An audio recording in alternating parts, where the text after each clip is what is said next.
Who the hell can wait till morning? Talk now at latenightsportsradio.com. One,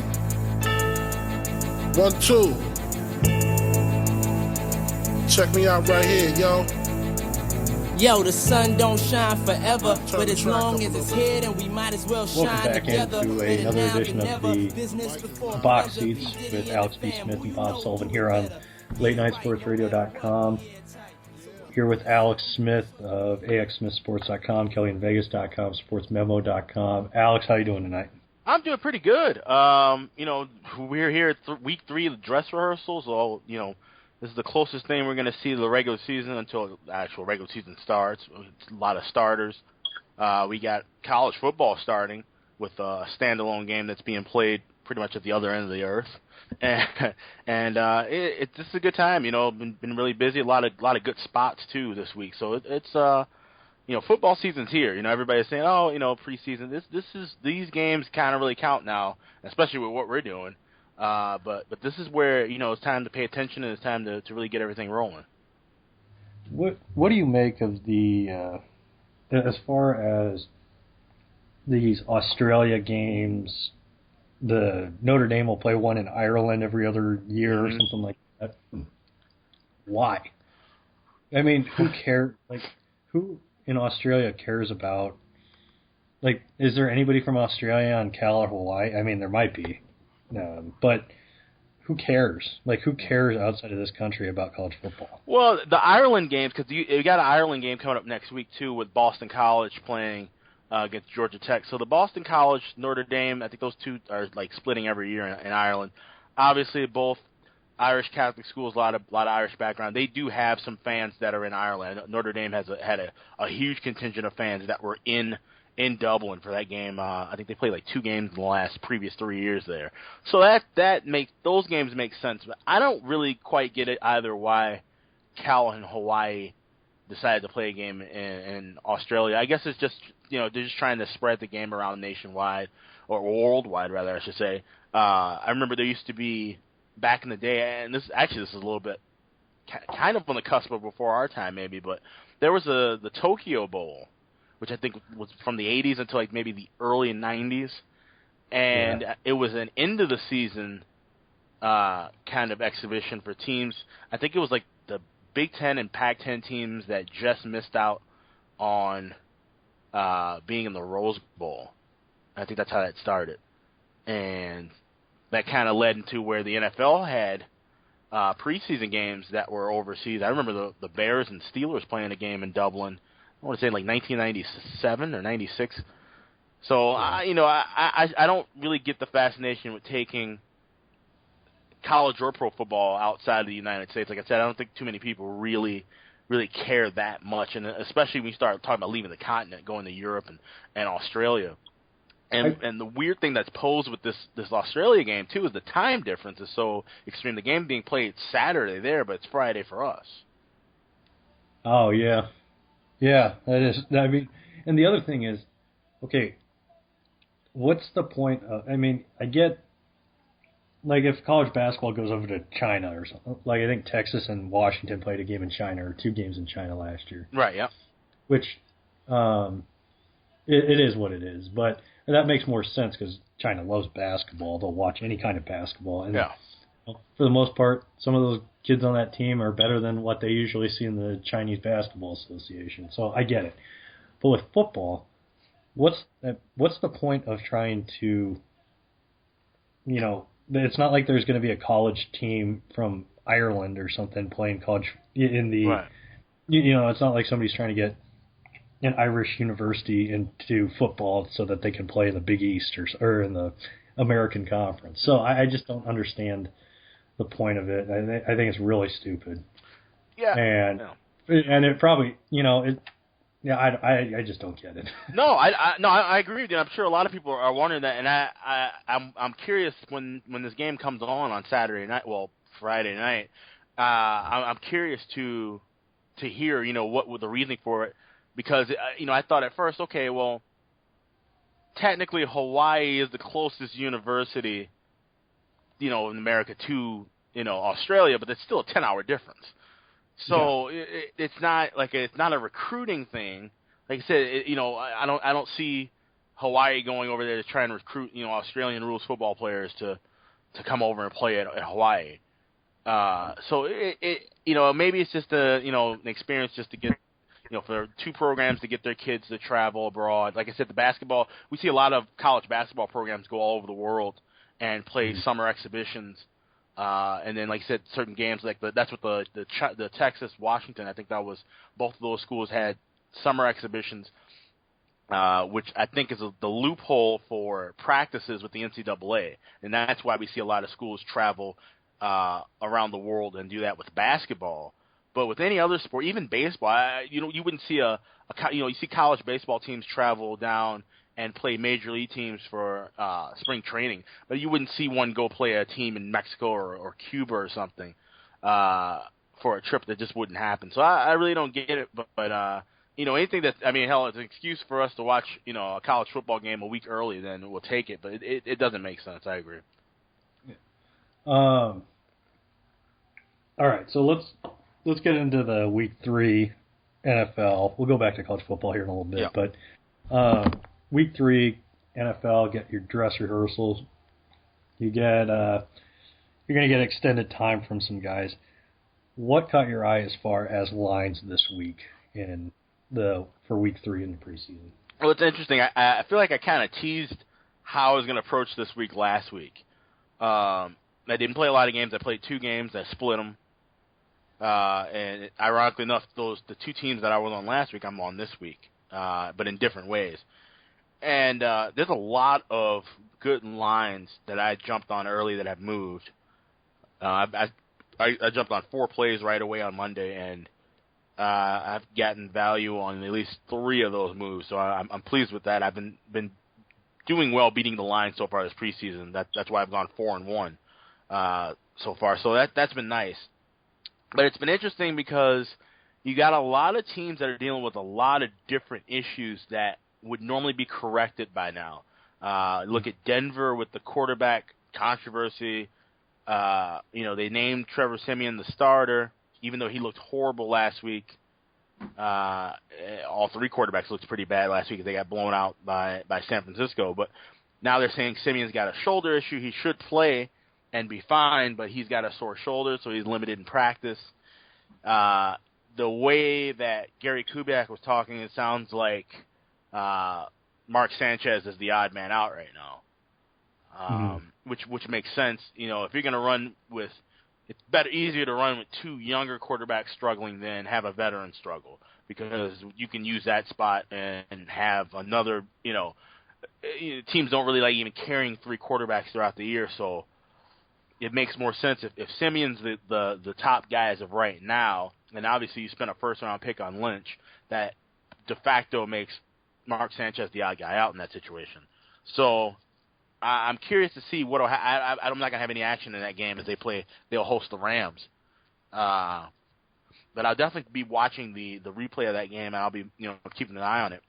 Another issue you got with the Bears, these injuries just keep piling up and piling up. They said there's as many as 25 guys that were missing practice or limited in practice the first full day after they came back from the New England game, which, Ben, by the way, we got to talk about that too for a slight recap of last week. One of the worst beats, if you had New England -3 or the under in that game. I think the under was around 42.5. The Bears just didn't show up in that game at all until the fourth quarter. Connor Shaw leads a drive down the field for the Bears. They get a touchdown with time expiring. They get the 2-point conversion. So New England wins 23-22. But that touchdown and 2-point conversion gave the Bears the point spread cover, and the game goes over the total. So that's probably hopefully for most of us, one of the worst beats we'll see all year in football. I doubt that'll be the case, but that was a really bad one. But looking at the Bears after that, 25, 26 guys, limited or out in practices, and now they're supposed to be at home with an earlier game, getting ready for Kansas City. It's supposed to be, their dress rehearsal. I can't imagine they're going to be trying to risk guys At this point, even though they still have some position battles and some things to work out, but you can't risk bodies now in these games that don't count the next two games heading into the regular season. So Chicago's a team that I did fade this week. I'm on Kansas City, and there's still some line value at that, but you got to be really concerned about them down the line. With the Bears, what is it that they could do to start fixing things? Obviously, a lot of people think it's getting rid of Jay Cutler, but yeah, I mean, it's deeper than that now. Cutler is an issue, and Cutler hasn't been bad in his time in preseason. He's been very efficient, doing the things that starting quarterbacks do in preseason. He hasn't done anything tremendously overwhelming, but he doesn't have to. He's a veteran. He's a proven veteran. He doesn't have to put up numbers like Dak Prescott's been putting up in the preseason. That's not necessary. So he's been, shockingly enough, one of the brighter points for the Bears right now. But all of these injuries, and you say, what can you do to fix it? There's really nothing you can do. I mean, is it a training issue? Is it, are the trainers, and their training group not stretching these guys out properly or whatever? I don't think that's the case. I just think it's bad luck with the injury. But we saw it with Baltimore last year. Baltimore had a ton of injuries right off the bat, and Baltimore had a lot of season-ending IR injuries. At least with the Bears, a lot of guys are just nagging injuries. Which, I mean, that's still just as bad if you got guys that are lingering on with hamstring issues and shoulder issues and things of that nature. Bad backs and stuff. That's not a good sign early, but it could be worse. You could be completely losing bodies and then having to sign guys off the street left and right. So this could correct itself over the time with the Bears, but the fact that there were a lot of new pieces that needed to gel together, and they're not using this time that's allocated for it to really gel and work together, so that causes some concern for me, not just as a Bears fan, but also as a bettor. As a looking at Garoppolo, any guys that are going to be filling in suspension-wise in the first few weeks, is there anybody that, for like a Le'Veon Bell, that, in the first couple of weeks you might stay away from a team due to what you've seen from their backups or what's going on with guys that are going to be missing from suspension? No, not really. I haven't seen anything that was too scary. I saw where the Bills actually released Carlos Williams. So they've kind of patched that up and filled that hole up. But no, I mean, as far as New England goes, I think the biggest issue with New England is not so much Garoppolo, because we know Garoppolo's a decent quarterback, but the injuries that they're having, running back with Deion Lewis and Blunt, they're having some issues. Some guys banged up at that running back spot. If they can't get a running game together, a solid running game together, we've seen this hurt them before.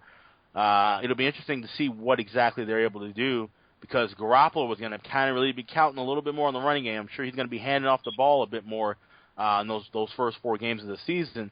And if he doesn't have his full backfield behind him, he's got to throw the ball more. He's got to try and hit these receivers. That could cause some issue. So it's something to look out for. I won't say it'd be a problem right away, but that could turn into a bigger problem down the line. So I'd say that's the biggest standalone as far as looking at guys who won't be playing in the regular season.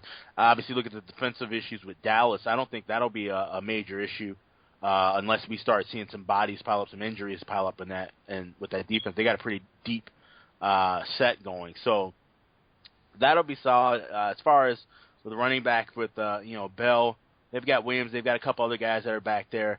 I know they still have guy looked good last year until he got hurt. Cameron Stingley, who was out of Northern Illinois, he was a guy who looked like he was going to be getting some time last year when they had some suspension issues, and sadly went down with an injury. So they got some depth back there in the running back spot, and as long as Roethlisberger and their receiving corps stays healthy, we know they're going to be throwing the ball a bit more. So no, there hasn't been any issues that were mounting to the point of concerns for suspended players.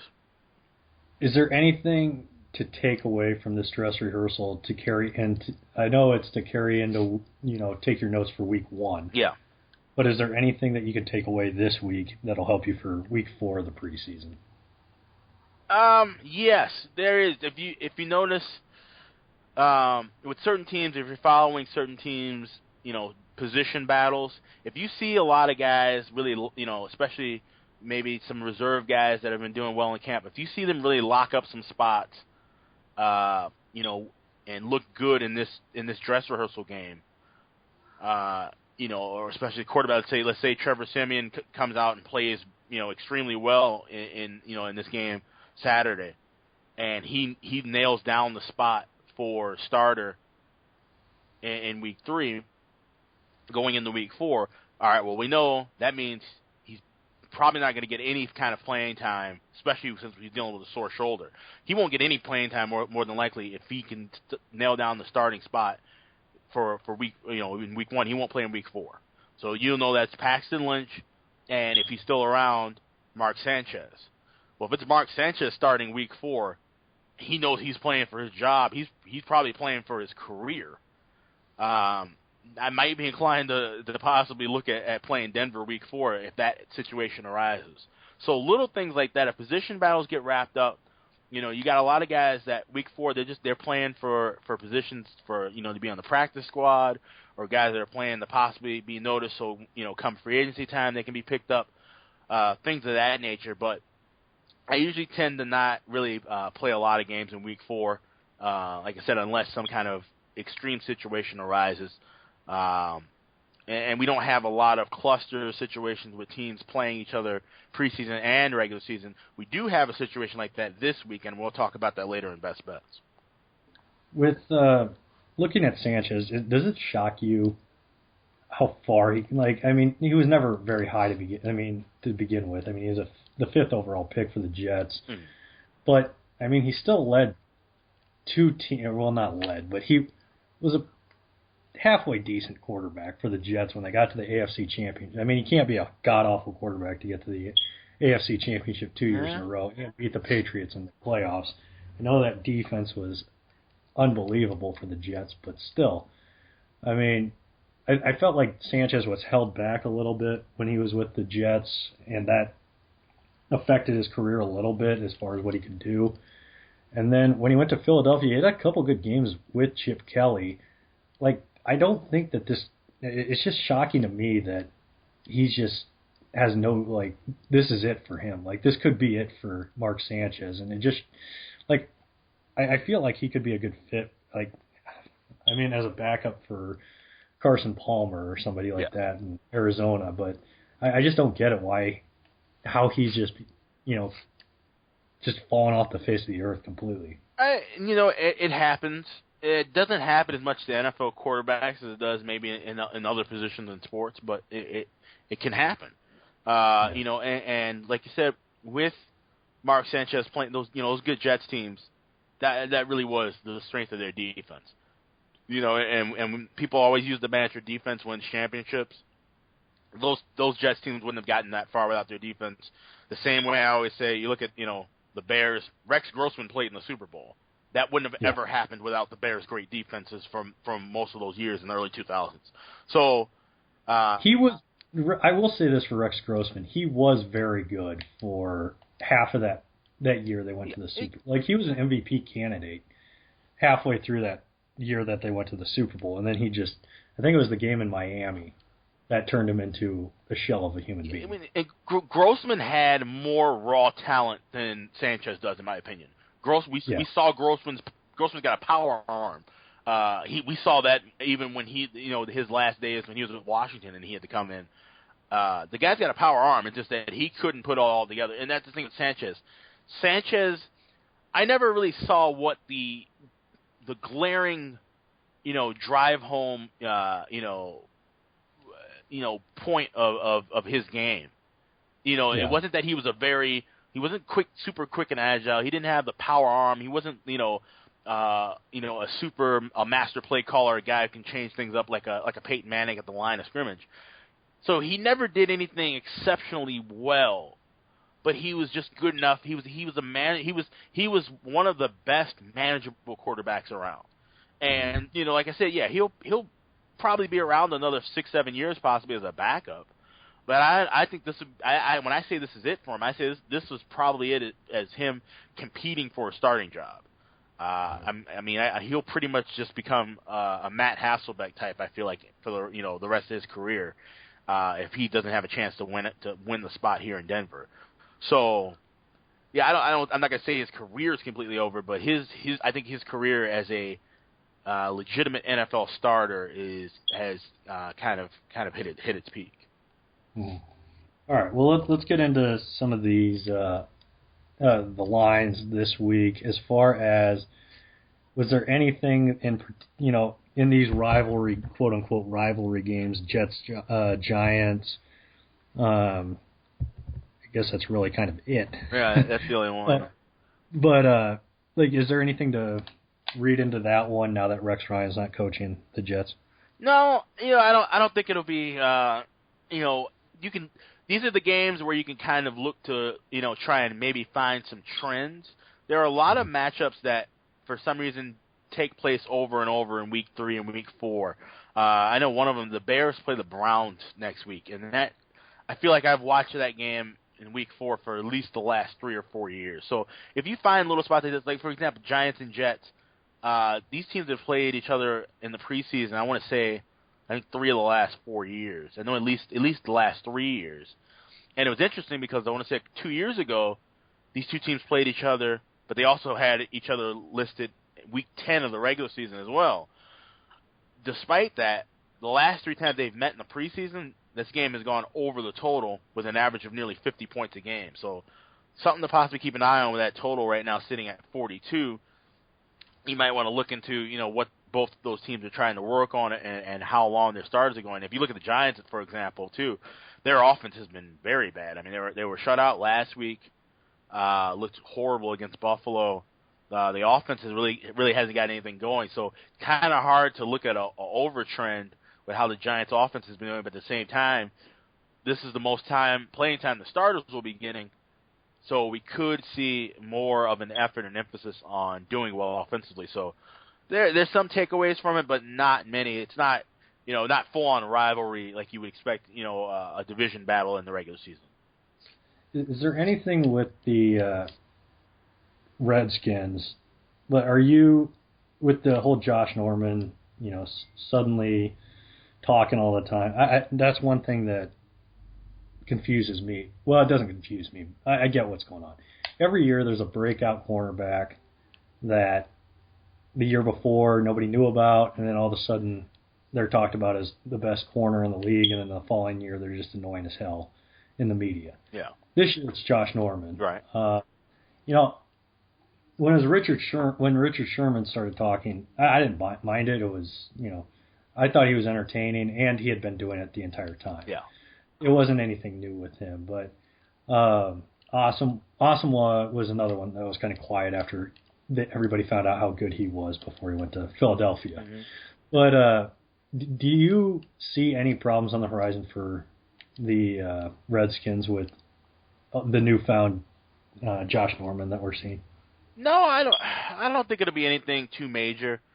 Unless obviously, we see where he's not playing nearly as well, and obviously, you got to be able to back up what you can do when you're talking that much.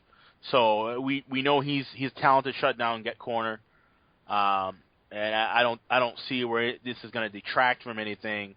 But and maybe maybe he feels he's doing this to take the media attention off of his team and off of some of the other things that were going on in Washington. So I don't really know his mindset behind it. Like I said, we just kind of seeing him emerge. Maybe he's always been this kind of guy, and like I said, he was just under the radar because we didn't, we saw his talent really emerge last year in Carolina. So that I think it yet remains to be the verdict's still out on how this is going to affect Washington. But as far as now, I don't think it's anything too horrible.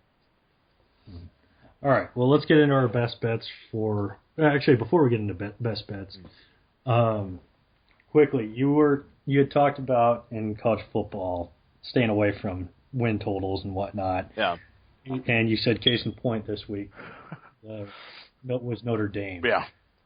How much of an effect? Like, I don't know where they were as far as making a run at the college football playoff, but they seem to have an outside shot going into the season. Where do you stand right now with Notre Dame and, a kind of I told you so type of moment with suspensions and people getting arrested? Yeah, well, they didn't take a big hit as far as their odds to reach the playoff or win the national title. Like I said, they weren't really in that too high up in that wheelhouse.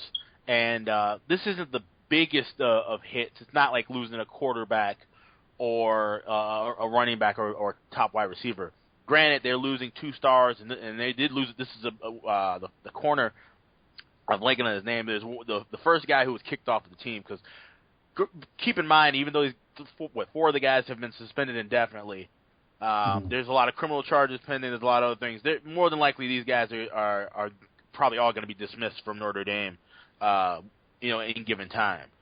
But one of those key corners was a potential All-American, and to lose depth on their secondary, they got a lot of freshman secondary guys are going to have to come in and play. It did affect the line a little bit as far as their Week 1 game against Texas goes. They were 4.5-point favorite at the open. Now we're seeing a lot of 3.5s everywhere with some juice on Notre Dame. So it'll be interesting, and that total is actually what catches my eye. The total's at 60. Texas has got a new coach, new offensive coordinator rather. They're going to be implementing more of a spread offense system, running, kind of running gun style. So we might see Texas try to take advantage of those weaknesses now at the secondary, and could possibly lend some credit to playing that game over. I'll have to look deeper into it before I fire off on that, but that's what caught my eye initially with that. But like you said, you got to be, people love talking about football and getting football started as early as possible. But, with these numbers that come up earlier and earlier now, it seems like literally just weeks and months after college football, ends, pro football ends, we've got, season win totals, and then we got Week 1 lines. It's too many things can happen, especially we're talking about young, impressionable college kids that, just tend to do dumb stuff all the time, and you have these moments where it's just, okay, yeah, these were a couple of defensive players, but next time it could be a quarterback or the top running back or a wide receiver, a top recruit or something, and it affects them greatly. And now you have this ticket that you can either buy off of it or they've got. There's other ways to go about it, especially when you talk about betting on a game. But when you start talking about a season win total, a futures bet, a long-term future, it's something I just stay away from for these reasons. All right, let's get into our best bets for the week. My good bet is a Kansas City-Chicago pick'em. If you can get it for a pick'em, I'd take Kansas City straight up. You got it at 1.5 in some books. I'd just go Kansas City straight up in this one. Chicago, as you said, has looked awful. And Kansas City, this is a team that, has been a possible dark horse at, possibly making a run to the Super Bowl. I do like them a lot. Maybe not to win the Super Bowl, but AFC is not impressive to me this year. I think Kansas City could make a run at it. I think they win this game outright. What is your good bet for this week? My good bet, we'll go Sunday. The Minnesota Vikings are going to open up their new stadium for football. I mean, it's been open for about a month. There's been all kind of other things. There was a soccer match there. Metallica was there last week. But this is the first Vikings football game taking place on Sunday afternoon. They're hosting the San Diego Chargers, who they've got their own issues. They can't sign Joey Bosa. I guess they pulled the deal now. They're trying to rework that out. They just don't have a lot of offensive talent. Melvin Gordon's going to get a lot of carries from them this year. I think we're going to start seeing the decline in Phillip Rivers. I'm not high on this Charger team at all. The Vikings have looked really good. Their defense is getting better and better. They've already had a top 5 defense. They could have the best defense in the league, the way I see things as of right now. They're laying 4.5. I've seen a couple of 5s and 1 spots coming back down. Been some question marks about Teddy Bridgewater, the quarterback. He's been kind of limited in practice with a sore shoulder. But either way, this is going to be a huge game for the Vikings franchise. Their fans are going to be packed and ready. It's going to be supposed to be nice weather on Sunday for people going to the game. Obviously, it won't matter indoors.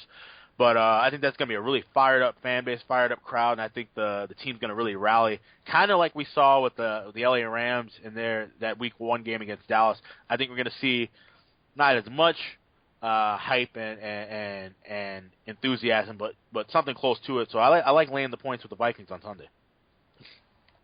Well, and Bridgewater being, a little banged up, does that affect you at all? No, because Sean Hill's actually been pretty steady.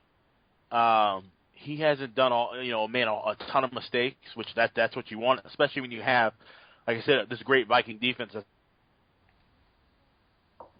From what I've read so far, so I think even you wait till Saturday or Sunday, maybe you want to look at taking Minnesota first half as well. So. My better bet for this week is going to be I'm going to go with Cincinnati and Jacksonville 1.5. Cincinnati with 1.5. I'm going to go Jacksonville money line to win this game. I'm going to take them. I think with them, again, this is a team that is looking to make a move to, maybe win the AFC South. Totally wide open AFC South. Cincinnati's a good team to kind of try to prove that against. And Jacksonville, I liked him in the spot at home, night game. I think Bortles is going to I don't think he's had a primetime game, has he, in his career? The Thursday night, everyone gets a Thursday night game, so he has had that. Okay, well. I think it's Tennessee last year. All right, well, his first primetime NBC game, I'll put it that way. Yeah. I'm going to take Jacksonville to win this one outright. What is your better bet for this week? My better bet, it was your good bet we talked about earlier, Kansas City. Like we talked about how 3 is not a key number in preseason. 1, 1.5, 2, those are important numbers because games fall in that. Teams try not to play for overtime and so forth. So we see some different roundabout scores. But I laid this at 1, and I like it at 1.5. I don't think this is going to be anywhere close to a close game. I think Kansas City will win this by at least 2 scores. I say at least 10, 14 points. The Bears they have no reason to play really hard. As far as the starters go, they got to try and keep healthy. No reason to put Jay Cutler in a position to get hurt, especially with the way that Hoyer's been playing. If there's one guy who's going to be trying to play hard in this game to save his job, it's got to be Hoyer, because Connor Shaw is nipping at his heels for that number 2 spot. And once again, the Bears, another team that don't tend to carry 3 quarterbacks often. So we might see, if we see any kind of effort from the Bears, it's going to be in the second half when the reserves come in. Kansas City is just a better team right now. They're healthy. They're in good shape. And Andy Reid, despite having kind of a laissez-faire attitude to the preseason as far as point spreads goes, he's actually done pretty well in week 3 of the preseason. He's covered a lot of games in his dress rehearsal throughout his career. So laying the 1.5 with Kansas City, I think they just will play a stronger game, especially in the first half. Yeah. My best bet for the week, I'm going to go point spread in Philadelphia versus Indy. Point spread total points is 42.5. I'm going to go under on that. I just don't see either one of these teams putting up a whole lot of points. Philadelphia, I'm not all that impressed with their first unit. Indy, they still have some issues that they need to work out. I think this is going to be. I think it'll be a close under, but I don't think it goes. I don't see it going over 42.5. So I'm going to go that as my best bet. What is your best bet? Well, that's solid, and you can actually get 43s in a lot of books with that one too. So that was great at 43. It's funny. I have a total as my best bet too. The same night, Tennessee and Oakland. I talked about this last week because I was on Oakland. They kind of peed the bed a little bit last week against Green Bay. Didn't completely show up. Didn't play that well. But Oakland, they're pretty set on their lineup, and they don't really have a whole lot of battles. They're just kind of getting ready for the regular season. Tennessee, kind of in the same boat. They've got some issues to work on defense. This is the perfect game because these two teams will play each other literally a month from now in week 3 of the regular season. Whenever you see this happen, you're not going to see a lot of game planning. The play calling is going to be very vanilla, almost as nonchalant as you would see in a week 1 or even a inter-squad scrimmage. These guys are just going to be running the ball. We might see teams just trying to get in position to kick field goals. This could become, as I said in my write-up, a punt and kick contest in the second half. This will be a horrible game to watch, and I think, sadly, this is the national game for Saturday night. I think it's going to be on CBS. So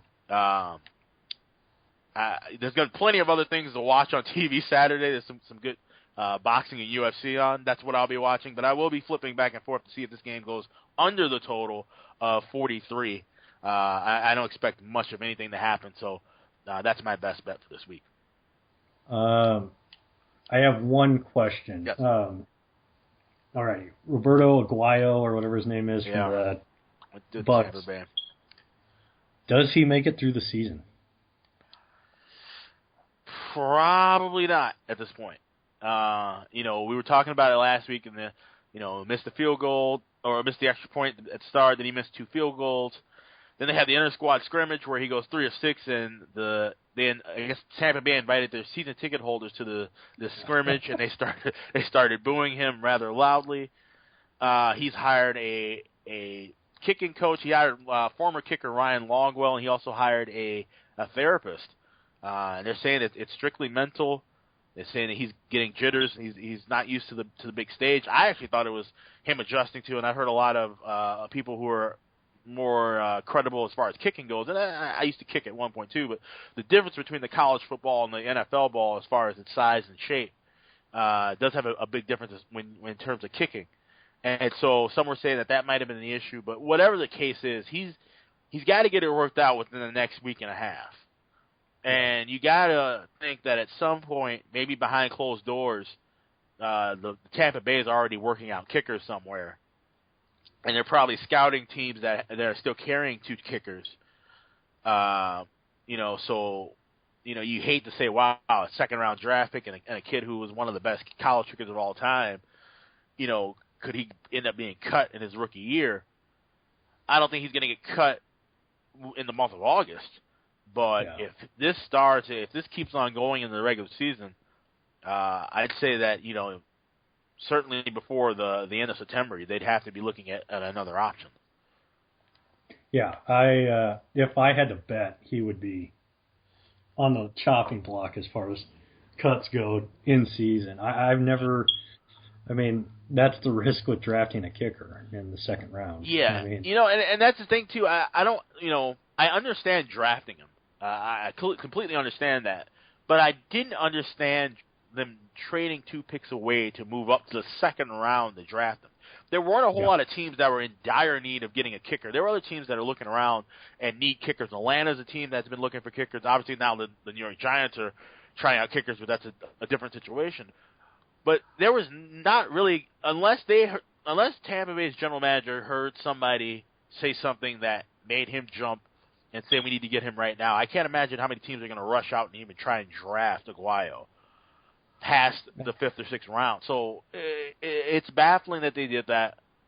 And obviously that's the reason why we're talking about this more. If he was drafted in the 7th round, 6th or 7th round, and he was going through these issues like a lot of kickers go through, nobody would care. This would not be as big of a headline as it is, but because of what they spent to get him, this is giant news.